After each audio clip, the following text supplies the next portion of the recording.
It was the middle of the week, and the house was empty again. My wife, Darcy, and my twin daughters were not home, as usual. I don't think it is unreasonable for a man to expect his family to be home when he arrives. It wasn't always this way. Until 6 months ago, I could count on a warm welcome and a nice supper. Not anymore. Something changed, and I'm not sure it is for the better. Darcy and I had been married for 6 years. We met in high school and had the wedding right after I finished college. I had never been with another girl. Darcy was normal in every way, and I felt comfortable being married to her. She had brown hair, brown eyes, a nice figure, and normal breasts. She didn't stand out, just blended in.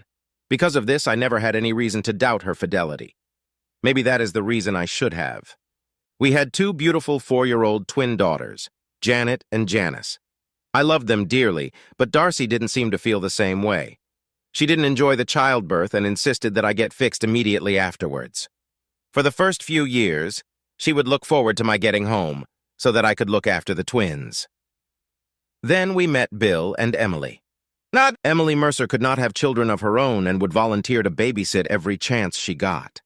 Darcy was elated. She could get out of the house and go shopping or take care of other personal things anytime she wanted. I swear that within 3 months' time, the twins were spending more time with Auntie Em than they were with their own mother.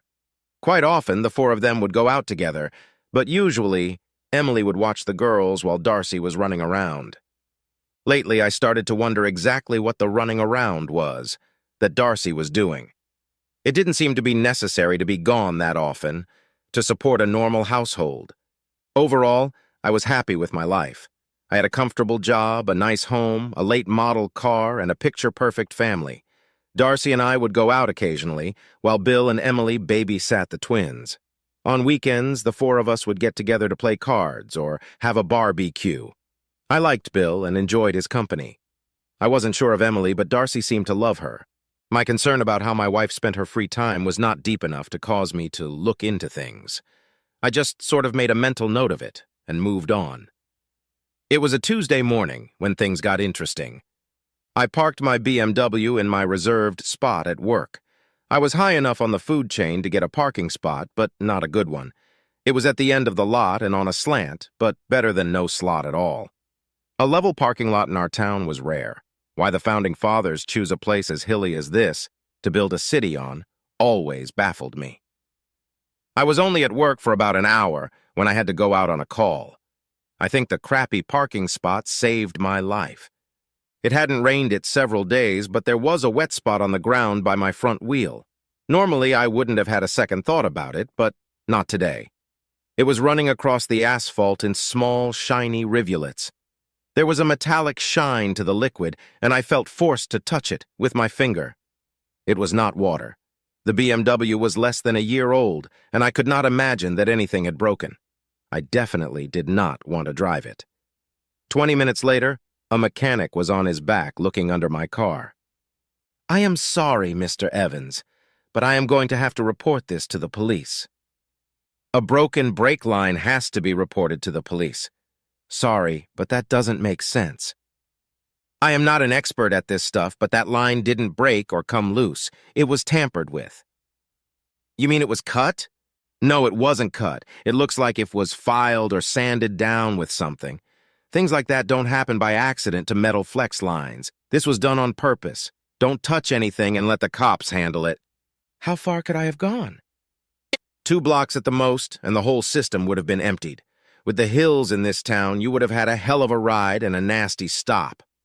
Let's leave this and go to the shop. I can give you a loaner until the police are done with it. By the time I left work, the BMW was not there. I finished the day using the free rental car and got home at my normal time. Darcy was home and seemed surprised to see me. "Hi, honey. Did you have a good day? Where is your car? Why are you driving a Ford?" Something seemed suspicious. Why did she choose today to stay at home? Was she waiting for a phone call? I noticed that she didn't have supper ready. I got the feeling that she wasn't expecting me to come home at all. Even the twins were there to greet me. The Beamer was due for a 30,000-mile checkup. They won't be able to get to it until tomorrow. What is for supper? I don't smell anything. I saw no reason to tell her about the brake line. Darcy was stammering around a little. I thought we could order in tonight and wanted to wait to see what you were hungry for. Pizza is fine. I'm going up to take a shower. Before I got under the water, I could hear Darcy talking to someone on the phone. Things were getting interesting. I had an early visitor the next day at work. Robert Evans, I am Lieutenant Daniel Green. Do you have a minute? Of course. Is this about the car? Daniel Green was a large man, but not fat. He had close-cropped hair and wire-framed glasses. Except for the rosy glow to his skin, he seemed to reek of efficiency. We are done with the car, Mr. Evans, and you can pick it up at the shop any time. Your mechanic was putting a new brake line on as we were leaving. We have a few questions, if you don't mind. Am I suspected of something? No, of course not. But we do suspect something fishy is going on. Have you had any arguments or disagreements with anyone lately? Is anyone mad at you or holding a grudge? Not that I know of. Was that mechanic right? Is someone setting me up? Could I have been killed? Well, Mr. Evans, someone was definitely hoping to cause you bodily harm and maybe death. It was strictly an amateur job, however. I don't think you would have been killed, although it is possible. Whomever did it didn't bother to turn off your airbags. That car has front and side bags. Unless you were going at a high rate of speed, I don't think you would have been killed. However, that's not the point. Just because they didn't know what they were doing doesn't mean they were not trying to kill you. Damn, that is reassuring. I guess if someone is trying to kill you, it is best if they are incompetent. Instead of dying, I could just be maimed for life. Great. What do we do now? Take my card. If anything comes to mind, give me a call. In the meantime, be careful. I'd bet my next paycheck that they are going to try again. That's encouraging as hell. I'll definitely think on it. As he walked out the door, Lieutenant Green stopped and turned. By the way, how is your married life? I didn't answer, and I don't think he was expecting me to. I left work shortly thereafter and went home. The house was empty. We had a small room that was used as an office of sorts. It had our home computer, a desk, and a small filing cabinet. I sat at the desk for several minutes with a cold Foster's, trying to figure out what to do. It is disturbing to say the least, to know that someone wants you dead. I am a good guy. I never screwed over anyone. Why would anyone wish for my demise? I thought my marriage was good. Darcy never really complained about anything. I gave her a nice house, a good car, a batch of credit cards, and 2 beautiful children. What else could she want? Darcy took care of all the household bills. She took care of the checkbook. She paid the utilities, car payments, mortgages, credit cards, and insurance policies. Insurance? Insurance? Just on a whim, I pulled the insurance folder. Like most young couples, we were terribly underinsured. When you are young, you don't think about the possibility of death. I had a small insurance policy, thorough work, for $50,000. Other than that, the only coverage I had was the home mortgage insurance that Darcy insisted on. If I died, the house would be hers, free and clear. It was cheap, because I was still young, so I had it added to the mortgage payment. I never went into the file cabinet or the checkbook. Darcy knew that, and it turned out to be her mistake. She was meticulous. Her bank account always was right, to the penny. She always knew where every file and receipt was. The mortgage payment included the cost for the homeowner's insurance, so there was never a receipt for that. My insurance from work was a payroll deduction. Why were there 2 receipts for $150 each in the same month made out to Republic National Insurance? I never dealt with that company, and I had no knowledge of any insurance policies with them. I put the receipts in my pocket and kept looking. Nothing else unusual came up. Darcy kept papers on everything. It was a compulsive thing with her. I felt that this was something that I was not supposed to know about, but she was not able to help herself.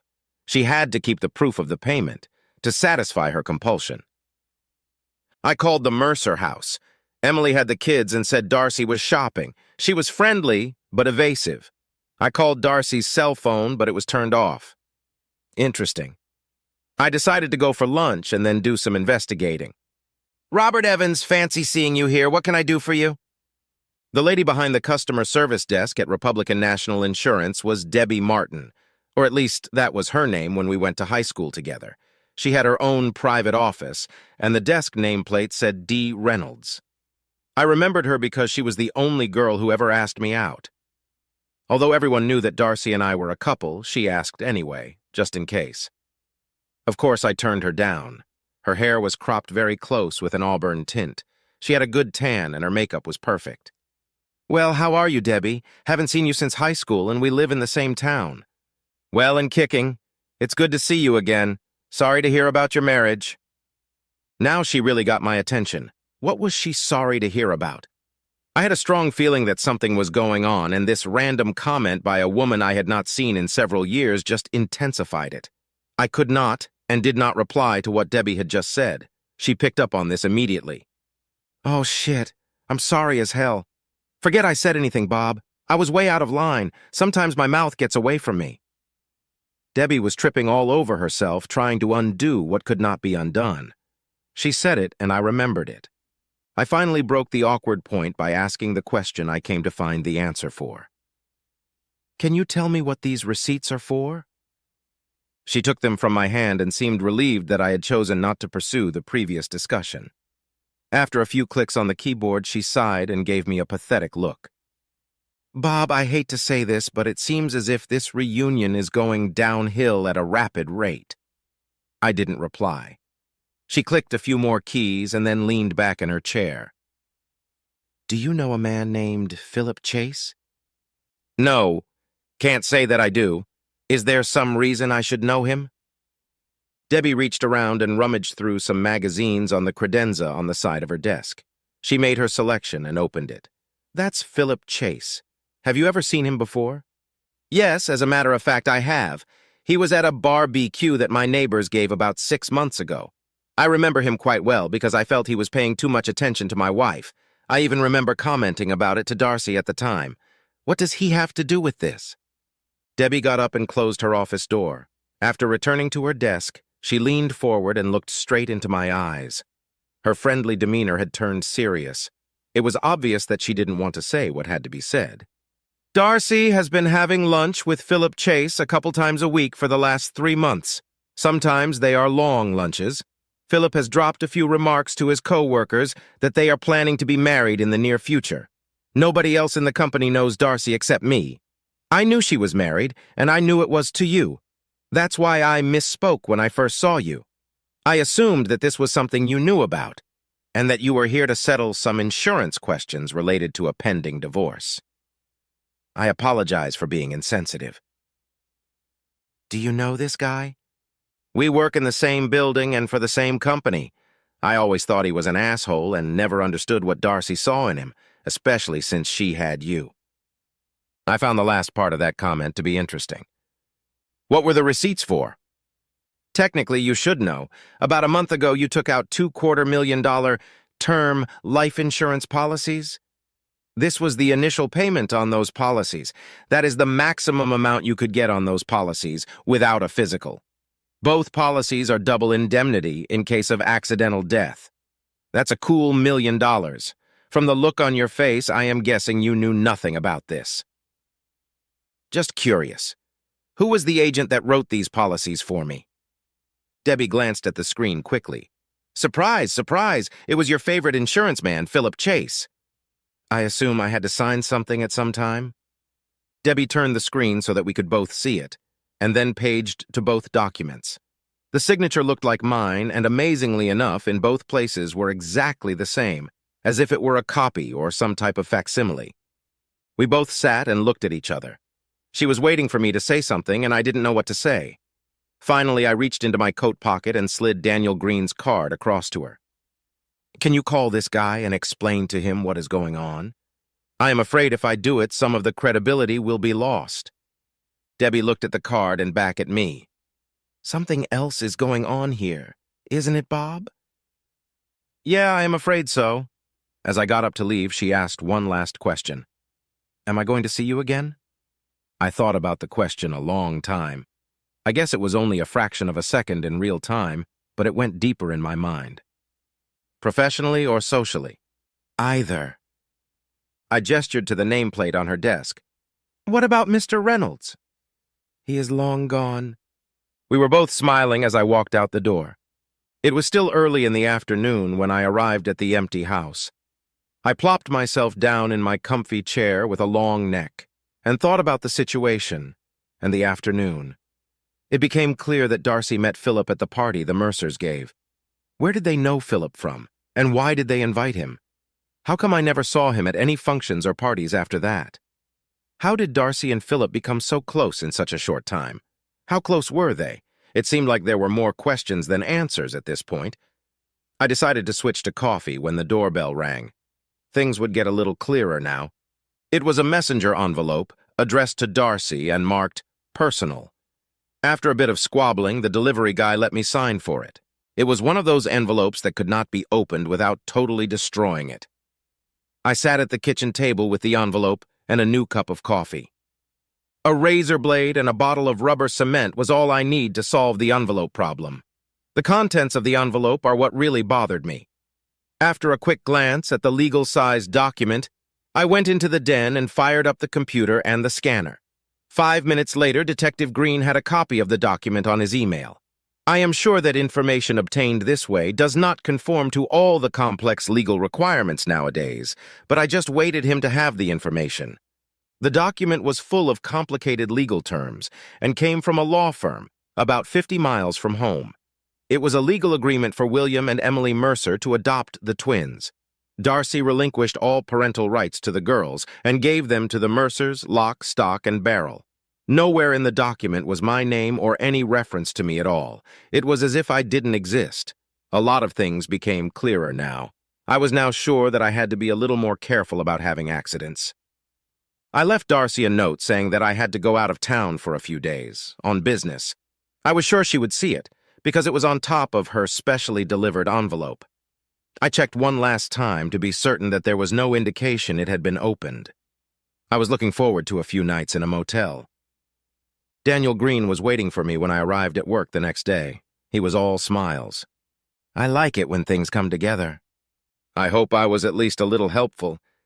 It really helped when we were able to put a name to the fingerprints we found on your car fender. I just wanted to let you know that we are planning on bringing in all 4 people for questioning this morning. We don't think Bill Mercer is involved, but have to question him to make sure. You might want to arrange to have someone to sit with your daughters if it becomes necessary. My officers hate to babysit. I wasn't actually hurt. What can you charge them with? Your wife and Mr. Chase will be charged with conspiracy to commit murder. Emily Mercer will probably be charged as an accessory to the same charge. They won't do a lot of time, but it might have saved your life. That is important to me, and worth the effort. Can your people bring my daughters here to the office? I don't see that to be a problem. About 30 minutes after Detective Green left, Debbie Reynolds showed up at my office. Hi, Bob. I hope you don't mind an unannounced visit. Your police lieutenant suggested that you might need a sitter for your girls. I took the rest of the day off just in case. I also wanted to let you know that you are now officially underinsured. I voided out your 2 double indemnity policies.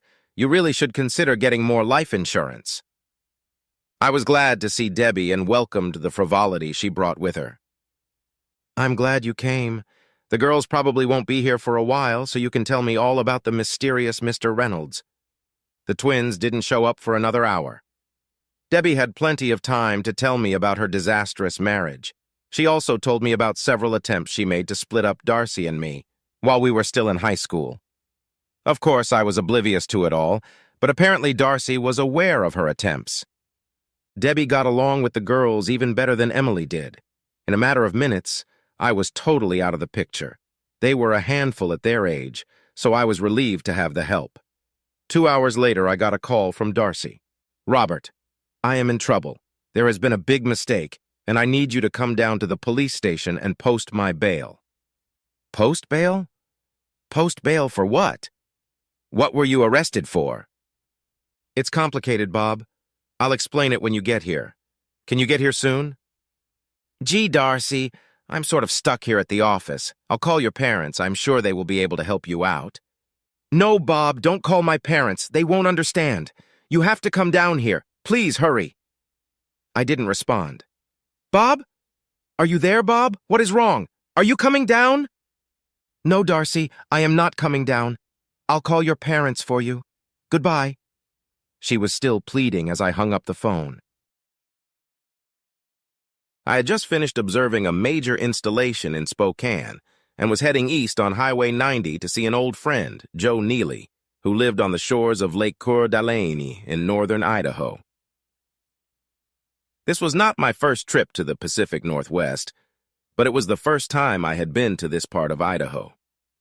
Joe and I served together many years ago in Cherry Point, North Carolina. I met his wife and the first of his 3 children and had dinner at his house many times.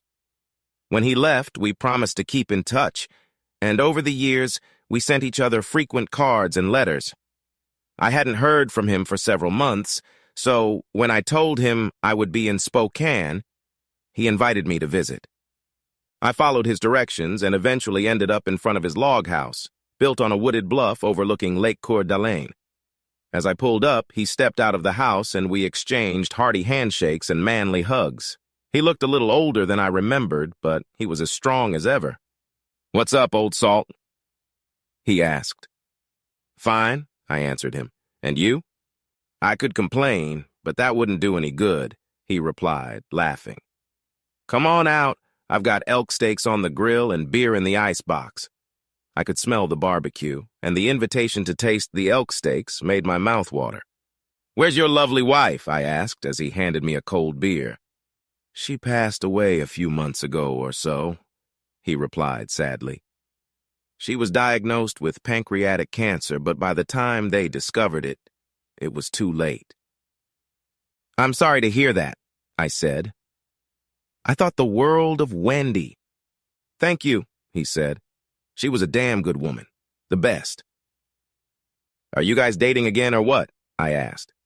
He shook his head. "No," he said. "She made me promise to find someone after she died, but honestly, I just couldn't do it. When you're married to the best, everything else pales in comparison."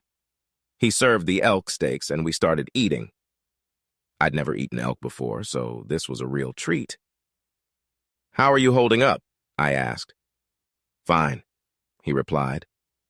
"At least I get to enjoy the view every day," he added, looking out at the lake.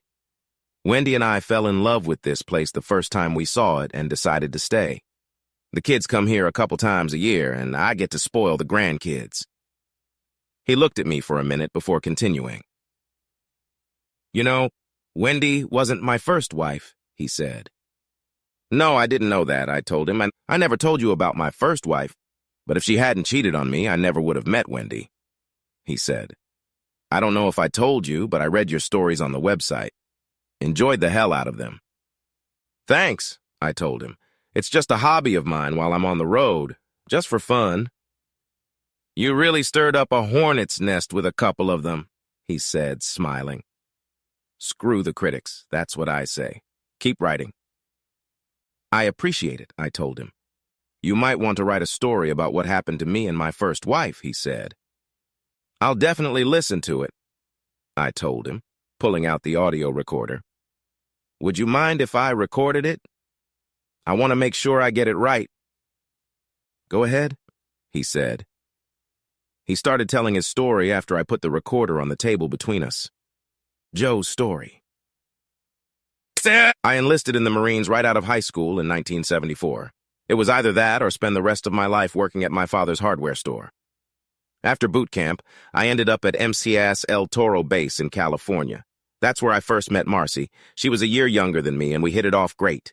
We dated for a few months before I proposed. She said yes, and her father, a career Marine who had done 3 tours in Vietnam, approved the proposal. We got married in a small church ceremony and went to Vegas for our honeymoon. I thought I had it all worked out. Marcy was a beautiful girl with just the right curves in all the right places. She had long, curly blonde hair that went down to her shoulders, and she was a real savage in bed. She was also a bit of an exhibitionist.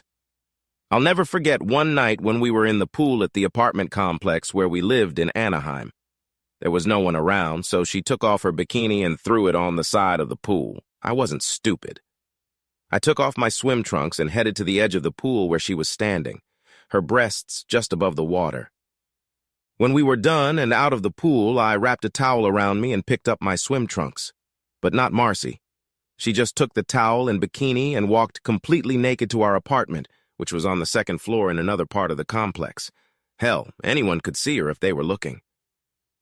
When we got into the apartment, she spread herself out on the bed. Then we rolled around some more and finally fell asleep early in the morning. That's how we had it. And I considered myself the luckiest man in the world. About 6 months after we were married, I received orders to go to Okinawa on a 1-year unaccompanied tour of duty. There were many tears, but we managed to work things out. Since she was taking night classes to get her nursing certificate and working herself, we decided to keep the apartment. I was getting money out of my paycheck to pay the rent, so she only had to worry about utilities, which wasn't much. She had her own car and hated driving my truck, so that wasn't a problem. We made love the night before I left and promised to be faithful to each other and write every day. I hated leaving like that, but I had no choice. For the first 10 months or so, we wrote every day. Hot, passionate letters. I loved getting her letters because she always smeared them with perfume, and I always got turned on reading what she wanted to do to me. About 6 weeks before I left Okinawa, she told me that her high school friend Bridget was going to San Francisco for a couple of weeks during the vacations and asked if she could go. I decided it couldn't hurt and agreed, but on the condition that she keep writing and letting me know how she was doing and where she was. She agreed and kept her promise for a while, but then the letters stopped coming. I continued to write but received nothing in reply. About a week before the rotation, I went to the USO and called the apartment, but got no answer. That's when I called her friend to find out what was wrong. Bridget was getting ready to head back east to see her boyfriend and told me that Marcy had decided to stay in San Francisco a while longer to visit some friends from her high school. She didn't know who they were and didn't have any contact info. Hell, I didn't even know she had friends there. Then the letters I sent her in San Francisco started coming back, unopened and marked, address unknown. What the hell? I puzzled. Where the hell was she? I started to get scared, thinking maybe she'd been kidnapped or worse. I called Marcy's parents, who were in San Diego at the time, to see if they knew where she was, but they said they hadn't heard from her in weeks. Let's not forget that in those days we didn't have cell phones, internet, or anything like that. They offered to pick me up from March Air Force Base when I got back if I hadn't heard from Marcy. Upon reflection, I realized that there could be many reasons for this. Maybe she was on a bus headed for Orange County.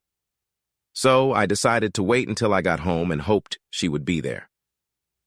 The day before I left, I called home again, but no one picked up the phone. So I called her parents and told them. They weren't too happy with Marcy, but agreed to pick me up and take me to the apartment. True to their word, they met me at Marche and drove me back to the apartment. When we got there, it was already dark, and I couldn't see any light from the windows of the apartment. Her father helped me carry my things to the apartment. I opened the door and went inside, hoping to find Marcy. Instead, I found a dusty apartment with no life in it. Everything had been cleaned. Marcy was a fastidious hostess, but there was a thin layer of dust on everything, as if no one had been here in a long time. Her father and I looked around, hoping to find clues, but there was nothing to indicate that she had been here for any length of time. Most of her clothes were gone, as was almost all of her jewelry. Her father noticed a pawn ticket on the dresser and handed it to me. I had no idea what she might have pawned, but decided to call the store first thing. "Let me know if you hear anything," her father said, getting ready to leave. "If there's anything we can do, call." I thanked him and put my gear away. I looked around but couldn't find anything that indicated where she might be. I went down to the garage and found that my truck was still there. Marcy usually parked her car in a designated spot under the carport, and it was still there. Where the hell is she? I wondered. I called the local police to file a missing persons report but was turned down. To hell with it, I thought, and went to bed. The next day I got my first leads. I called the pawn shop at the number on the ticket her father had found and learned that she had sold her wedding and engagement rings for $100. I was outraged. I had been saving up for those rings for months and paying money for them. The store offered to sell them back to me, but I refused. In a rage, I took the ring off and hit it with a hammer. Later, while cleaning and packing, I came across a stack of letters addressed to Marcy from one John from San Francisco. The letters were written 6 months before she told me about her trip. I couldn't believe she would leave me like that, but I had to find out what was in those letters, so I started reading them. As you can imagine, they were no less ardent than the letters Marcy and I had written to each other, but I learned something else. As I read the letters, I realized that Marcy and John had known each other since high school and had been seeing each other the entire time we'd been married, meeting before school or in the evenings when I stayed late on base. "I hope your dumbass husband enjoyed sleeping with you after me," one of the letters said. I thought I was going to throw up when I read that, but there was more. "Maybe I could get you pregnant and your husband could raise the baby. Wouldn't that be great?" Another letter said. That wasn't all, and each letter made me even angrier than the last. It finally became clear that Marcy and John were planning for her to stay with him in San Francisco. The trip with Bridget was just a cover as they tried to make it look like she had just disappeared. It also became clear to me that she had graduated and was going to get a job as a nurse in San Francisco. Of course, she didn't tell me she had finished her education, but that was part of their plan. Anger couldn't even describe how I felt. How could she do this to me? To us, I wondered. I had many opportunities to cheat on her, but I never did. I called her parents and spoke to her mother, Ginny. "Hi, Joe," she said. "Did you find out anything about Marcy?" "Yeah," I said. "She lives in San Francisco with some asshole named John." "John?" asked Ginny. "John Calloway?" "Yeah," I said. "Did you know that?" "No, I didn't know Joe," she said. "Marcy and John dated in high school, but I thought she broke it off when you two started dating." "No," I said. "It seems like she and John have been cheating on me behind my back throughout our marriage. They've been planning this for a long time." "Oh my God, Joe," she said. "I'm so sorry. What are you going to do?" "I'm going to divorce her," I said. "I understand," she said. "Is there anything we can do?" "Yes," I said. "You can all come and get her things. I don't need them. I just need my clothes, TV, tools, and stereo. Her car is still here, too." "Okay," Ginny said. "I'll talk to her brothers, and we'll come and get her stuff over the weekend." We finished talking, and I started flipping through the phone book looking for a lawyer. Hell, there were so many I didn't know where to start. I started calling and found one that couldn't take me in until Friday at the earliest. Friday, I thought. It was 3 days away. Of course, I hadn't planned to spend my vacation that way, but I had no choice. Then I decided I had to find her and check on her whereabouts. I looked through the letters John had sent her and found his address in San Francisco. Time to hit the road, I decided, checked my truck, grabbed a few things, and hit the road. I stopped by the bank and closed our accounts, taking everything in cash. Marcy had already gone to the bank and taken about half of what we had, but I still managed to withdraw a little over $3,500. And I figured that would be enough to get us through all of this if I was careful. I still had some money left over from my stay in Okinawa that I figured would get me through the hardship. The drive took me a good 8 hours, after battling traffic in Los Angeles and Orange counties. Upon arrival, I stopped and got a motel room, bought a small camera and a fairly detailed map of the city and surrounding area. After studying the map, I found a street and neighborhood that matched the address in John's letters. I decided to grab a bite to eat and sleep for a few hours before embarking on my exploration. I wasn't going to run into the bitch, but I wanted to take a couple pictures together to show my parents and lawyer. Early the next morning, I drove to the neighborhood where John lived and found the apartment complex where he and Marcy were staying. I parked about 100 feet from the main gate and watched. I put on an old rusty baseball cap and sunglasses, hoping that would provide sufficient camouflage. It didn't take me long to spot the two crooks. John and Marcy came out of the gate and headed toward a red Mustang convertible. John was dressed in cropped pants and a t-shirt, and Marcy was wearing a sundress. I grabbed the camera I had with me and snapped a few pictures. Judging by the way they were dressed, I decided they wouldn't last long, so I waited. When he pulled away, I noticed his license plate, John Marcy. I ate one of the sandwiches I had with me and waited, and waited, and waited some more. Finally, in the afternoon, they came back. John got out of the car and opened Marcy's door. He put his arm around her as she got out and kissed her. While they were kissing, he pulled up the back of her dress at the waist, and I saw that she wasn't wearing panties. As they kissed, she pressed herself against him. As they broke the kiss, she looked away for a second, pulled her dress over her head, and threw it on the front seat of the car.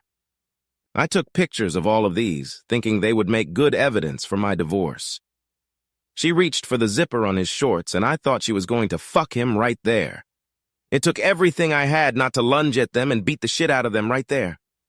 After a few minutes, Marcy pulled John back, and I heard her tell him to take her back to the apartment. Marcy remained naked as they went through the gate and headed towards his apartment. I waited a bit to see which apartment they were going to, and noted that the apartment had no windows through which John's car could be seen. I waited a little longer and realized that I really needed to take a piss. I had a wicked idea and walked over to John's car and pissed all over Marcy's dress, being careful not to let anyone see me. I had all the proof I needed and quietly headed outside. After checking out of the motel, I drove back to Orange County. I stopped by one of those quick photo labs to develop the film, and in 2 hours I had the photos and negatives in my hands. I had just enough time to sleep for a few hours, so I got some rest, showered, and shaved in time to meet my lawyer. Grabbing the photos, the pawn shop receipt, and the letters from John, I hit the road again. That's when I learned that no-fault divorce in California. It didn't matter that she left the marriage, sold her rings, and cheated on me the entire time we were married. Everything had to be split 50-50ths.